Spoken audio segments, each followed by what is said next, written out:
RS brothers లో ఆషాఢం KG sale మళ్ళీ మొదలైంది. మరెన్నో క్రేజీ ఆఫర్స్ ఖైదీ చేయండి ఆర్ఎస్ బ్రదర్స్.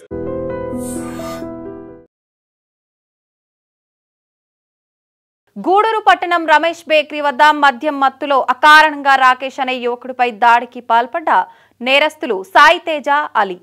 ఇప్పటికే ఒకడిని లేపేశా, నిన్ను లేపేస్తా అంటూ సాయి తేజ అనే నేరస్తుడు, అలీ అనే యువకుడు విద్యార్థి అయిన రాకేష్ ముఖంపై పిడిగుద్దులతో అతి క్రూరంగా దాడి చేసిన వారిలో ఇటీవలే నెల్లూరులోని కొండాయపాలెం వద్ద జరిగిన హత్య కేసులో ఏటుగా ఉన్న నెల్లూరుకు చెందిన సాయి తేజ.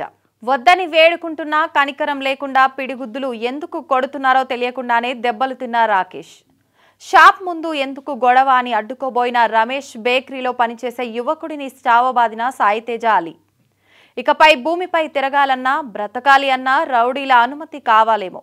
ఎన్నో ఆశలతో ఎంసీఏ చదువుతున్న రాకేష్ పై దాడిలో పొరపాటున అతనికి తగలరాని చోట తగిలి ఉంటే, మృతి చెంది ఉంటే పరిస్థితి తలుచుకుంటేనే భయానకంగా ఉంది.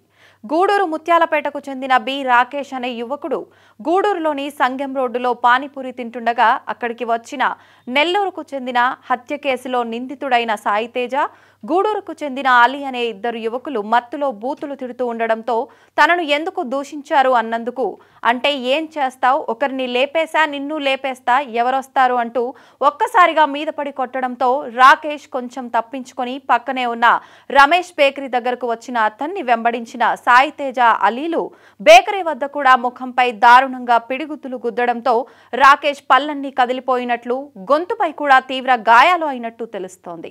దీనిపై గూడూరు వన్ టౌన్లో బాధితులు ఫిర్యాదు చేసినట్టు తెలుస్తోంది.